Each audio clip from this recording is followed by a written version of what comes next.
여러분 안녕하십니까? 텍스의 투시경 이택수 변호사입니다. 이번 시간에는 명의 신탁 후 명의 수탁자가 명의 신탁자에게 신탁급 부동산을 이전하기로 한 약정이 유효한가? 라는 주제로 말씀 올리겠습니다.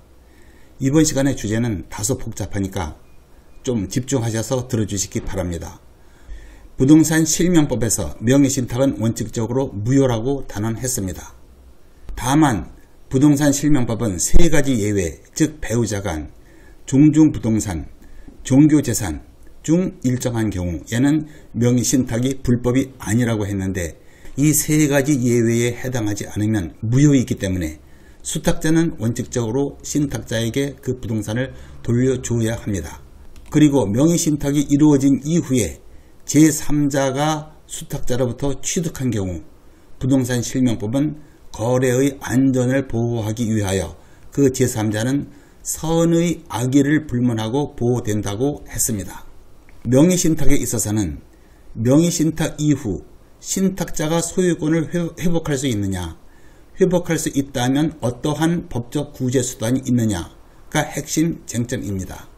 명의신탁은 무효라고 했으니 명의신탁이 없었던 상태로 원위치시키면 되지요. 그런데 예외가 있습니다. 명의신탁에 있어서 매매대금을 지불할 신탁자는 나서지 않고 수탁자가 매수인으로 나서서 매도인과 매매계약을 체결하고 수탁자 명의로 이전 등기를 격려했는데 이런 것을 계약 명의 신탁이라고 합니다. 매도인이 자신과 계약을 한 그 매수인이 이름만 빌려준 명의수탁자라는 사실을 모르고 있는 경우가 있습니다. 이를 매도인이 선의인 계약 명의신탁이라고 하죠. 매도인이 선의인 계약 명의신탁의 경우에는 명의신탁 약정은 여전히 무효이더라도 명의신탁에 의하여 수탁자 명의로 격려된 그 이전 등기는 유효하다는 것이 부동산 실명법 4조 2항 단서의 규정입니다. 명의신탁 등기가 유효하다는 것은 명의만 빌려준 수탁자가 완전한 소유권을 취득한다는 의미입니다. 그리고 계약 명의신탁에 있어서 매매계약 당사자는 매도인과 수탁자이지 신탁자는 당사자가 아닙니다. 그리하여 신탁자는 매도인에게 아무런 권리가 없어서 어떠한 조치도 취할 수가 없습니다. 그렇다면 매매대금은 신탁자가 지불했는데 매매 목적물을 취득한 사람은 수탁자가 되기 때문에 수탁자는 신탁자가 지불한 그 매매대금 상당의 부당이득을 신탁자에게 반환해야 한다는 것이 대법원의 기본 입장입니다. 만약 부동산 가격이 폭등하였을 경우 수탁자가 폭리를 취하는 결과가 되죠. 이 상황에서 만약 수탁자가 욕심 없이 자신 명의로 등기된 부동산을 고스란히 신탁자에게 되돌려 주겠다고 하면 법 이론과 윤리 도덕을 떠나서 가장 양심적이고 완벽한 해결책 아닙니까? 그러나 대법원의 입장은 이를 허용하지 않는 게 문제입니다. 대법원 2014-6331호 판결은 이렇습니다. 신탁자와 수탁자 사이에 매수대금의 실질적인 부담자, 즉 신탁자의 요구에 따라 부동산의 소유 명의를 신탁자에게 이전하기로 하는 등의 약정을 하였다고 하더라도 이는 부동산 실명법에 의하여 무효인 명의신탁 약정을 전제로 명의신탁 부동산 자체 또는 처분 대금의 반환을 구하는 범주에 속하는 것이어서 역시 무효라고 봐야 한다 라고 판결을 해서 수탁자가 신탁자에게 명의신탁 부동산을 반환하기로 한 약정이 무효라는 것입니다. 왜? 부동산 실명법에 의하여 무효인 명의신탁 약정을 토대로 다시 신탁자에게 이전하기로 하면 결국 명의신탁을 금지한 부동산 실명법을 무력화시키는, 즉 있으나 마나하게 하는 결과가 되기 때문이라는 것입니다. 위 대법원은 이어서 이렇게 판결했습니다. 아울러 무효인 명의신탁 약정을 전제로 해서 명의신탁자의 명의수탁자에 대한 소유권 이전 등기 청구권을 확보하기 위하여 명의신탁 부동산에 명의신탁자 명의의 가등기를 마치고 향후 명의신탁자가 요구하는 경우 본등기를 맞춰주기로 약정을 했더라도 이러한 약정 또한 부동산 실명법에 의하여 무효인 명의신탁 약정을 전제로 한 것이어서 무효이고 위 약정에 의하여 맞춰진 가등기는 원인 무효이다 라고 하여 신탁자 앞으로 격려된 가등기도 무효라고 했습니다.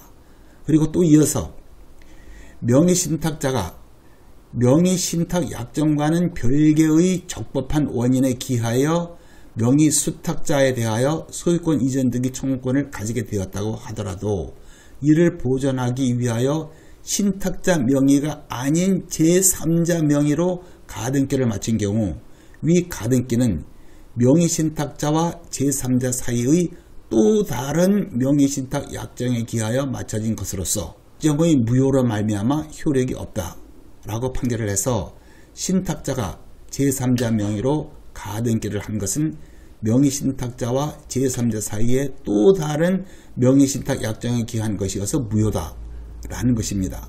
즉 명의신탁 등기가 된 이후 수탁자가 신탁자에게 부동산을 돌려주기로 하는 내용의 가등기를 하는 경우는 물론 무효이지만 한편 명의신탁자가 제3자를 내세워서 그 제3자 명의로 격려한 가등기도 또 다른 명의신탁의 약정에 기한 것이기 때문에 마찬가지로 무효라는 것입니다.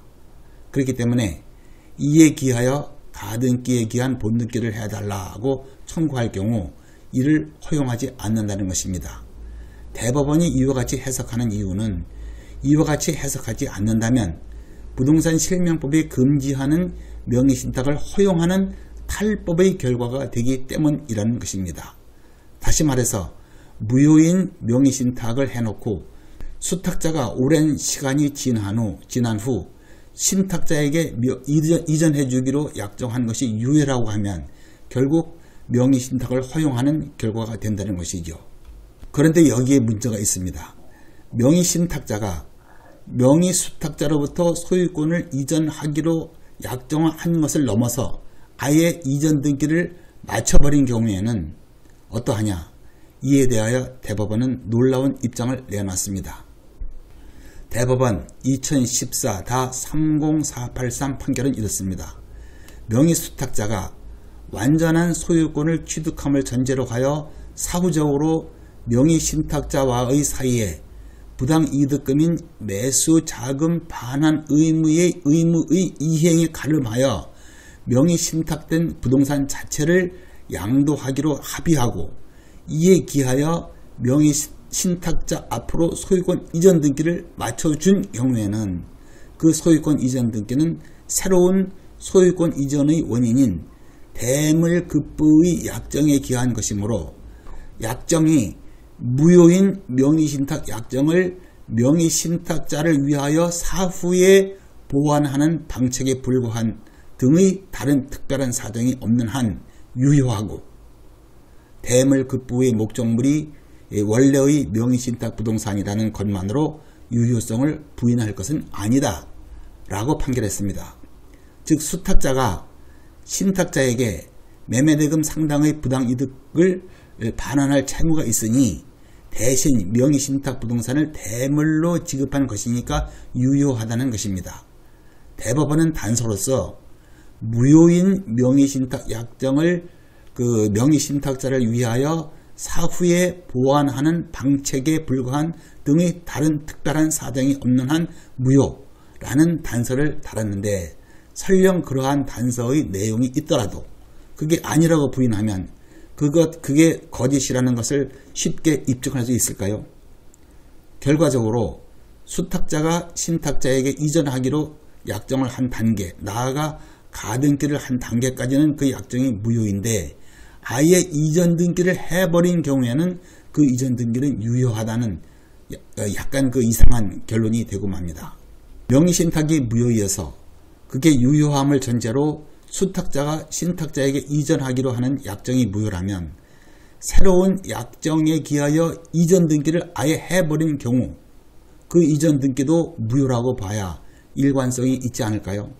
하여튼 이러한 대법원의 입장은 현재도 그대로 유지되고 있습니다. 끝까지 시청해 주셔서 감사합니다.